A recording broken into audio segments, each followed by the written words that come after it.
Well, good morning, my friends. I do hope that you had a pleasant weekend. I had a very productive weekend. I got more credits for my certification on Friday, got my hair done, went to a half a day workshop at the university where I used to teach and had a wonderful time there and did several songs. I mean, productive and so much fun. I wish I could do it every day, music that is. The way you wear your hat, the way you sip your tea, the memory of all that. Hey, we're in the book of Mark, and we're on chapter 8. So right now, I'll read that. I'm presently reading another Lorna Byrne book called Heaven, Love from Heaven, or something like that. Anyway, it's all about love and what the angels have shown her about love. And of course, you know that God is made of love, right? And so we have a spark of Him in us, that's where our love comes from, is from God. And it's a part of our soul, okay? And we can lock away our love. We need to learn to let it out. And the number one thing that I want to remind you that she's remind everybody about, which is important, is when Jesus says, love your neighbor as you love yourself. That means love yourself, okay? First, care about yourself and your own welfare. First, why? It's so important. And the reason is that because the more that you do love yourself, you get rid of hate and anger, depression, all the negativity. And you replace it with love. Love keeps growing. It will never diminish. You'll always have plenty of it. Okay? It just grows and grows and grows. And she can see it emanating from people, sometimes on scales of like 1 to 100, okay? So it's really very, very important that you teach your children to love themselves, meaning that they care about themselves and their welfare so that they in turn can love others. Love their brothers and their sisters, love their friends, love their parents, okay? So that love just grows and grows, and it never diminishes. And there's certain bonds of love between brothers and sisters, bonds between mothers and children, bonds between only child and parents. That's why it's so important that only child has friends. So they learn how to make friends. And that's really important to teach children how to make friends. A lot of parents don't do that. And I think that it's really important for people. I learned later in life how to be friends with people sometimes. I forget, we get busy, it's a skill, okay? And it begins with love, okay? Caring about the other person and their welfare and how they're doing and checking in on them and being present when you are there with that person. The other day I caught myself talking to somebody I haven't seen for a while, but I was keeping an eye out for somebody that I promised I would be there for. And I felt torn. I felt I couldn't be present with her, and I wanted to give her more attention, but I was distracted. So it happens, but still I was able to give her love and hugs and, that kind of thing. So important. All right, so we're in chapter 8, and this is Christ feedeth the people miraculously and healed a blind man. Oh, would you do me a favor, all of my subscribers? Would you keep my brother John in prayer? He had a terrible fall from a ladder. And so I would really appreciate if you could do that for him. He's okay, I think. He hasn't checked about his ribs, but he was able to work, and so I think he's okay. He might have just bruised them really badly. Hopefully they're not broken or cracked.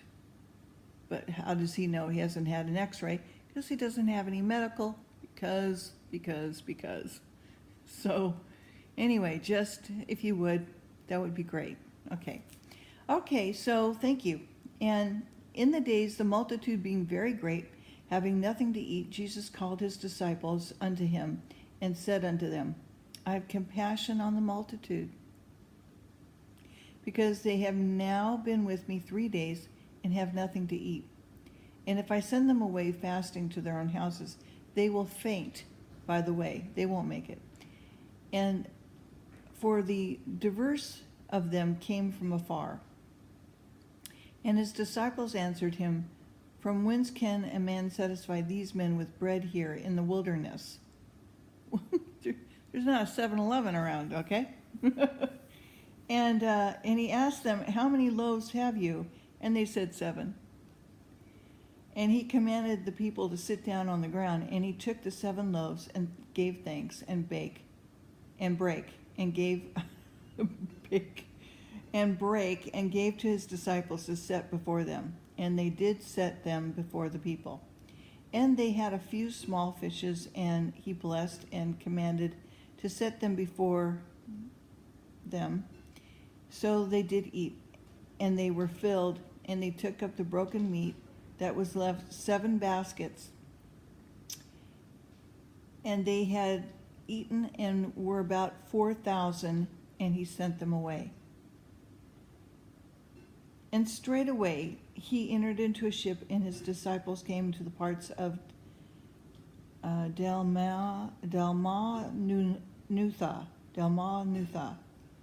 And the Pharisees came forth and began to question with him, seeking of him a sign from heaven, tempting him. And he sighed deeply in his spirit and said, Why does this generation seek after a sign? Verily I say unto you, there shall be no sign be given unto this generation. And he left them and entered into the ship again and departed to the other side. Now the disciples had forgotten to take bread, neither had they in the ship with them more than 1 loaf. And he charged them, saying, Take heed, beware of the leaven of the Pharisees, and of the leaven of Herod. And they reasoned among themselves, saying, Is it because we have no bread?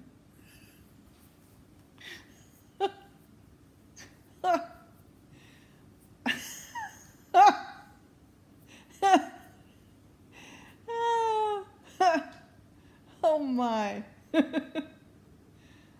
Poor the Lord. Oh, he must. Wow. Okay. And when Jesus knew it, he said unto them, Why reason ye because ye have no bread? Perceive you not yet, neither understand? Have your hearts been hardened? Having eyes, do you see not? Having ears, do you hear not? And when you and do you not remember? Don't you have a memory? And when I break the 5 loaves among the 5,000, how many baskets full of fragments took you up? They said unto him, 12.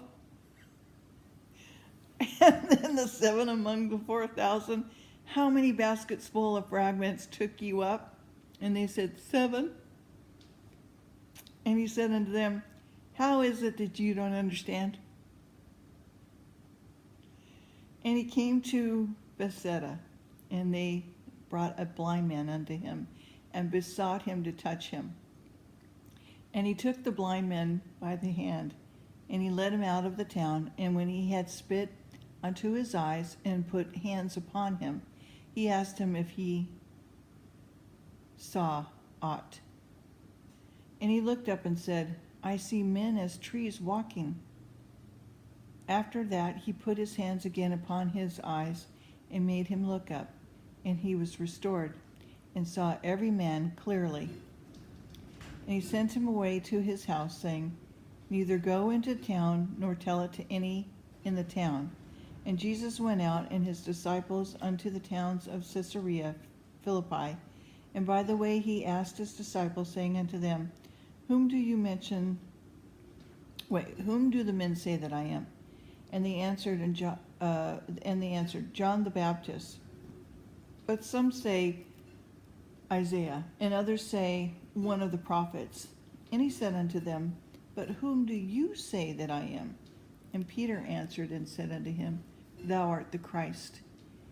And he charged them that they should tell no man of him.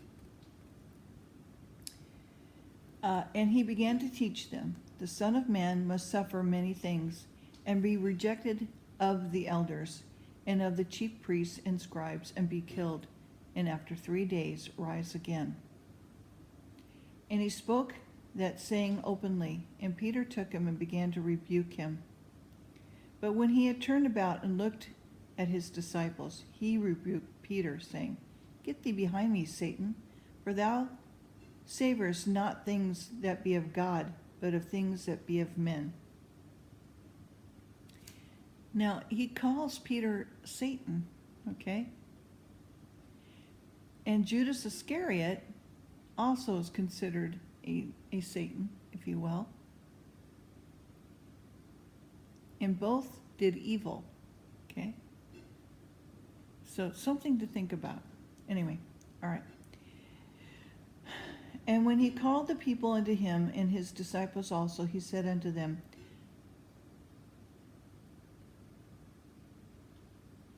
okay, and the reason why I'm saying that, let me just back up. The reason why I'm saying that is because both were thinking of earthly things.